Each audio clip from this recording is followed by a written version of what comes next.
இருந்திருக்காங்க, ஒழுக்கக்கேடா இருந்திருக்காங்க அப்படின்னு சொல்றாங்க.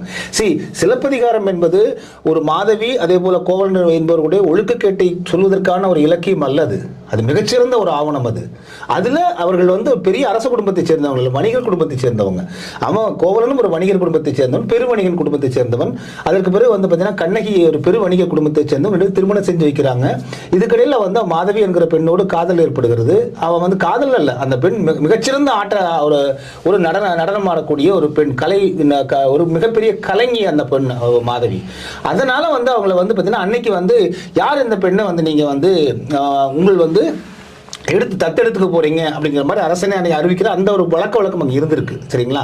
அப்போ இவர் என்ன பண்றாருன்னா, நீங்க இந்த கோவலன் கண்ணகி பார்த்தீங்கன்னா அத்தனை அழகாக சிலப்பதிகாரத்தில் அந்த அரசனுடைய அந்த நாட்டினுடைய பழக்க வழக்கங்கள், வணிகம், கலை, பண்பாடு அத்தனை கொண்டு வர இளங்கோவடிகள். ஆனா இதுல மாதவியினுடைய ஒழுக்கக்கேட்டை மட்டும்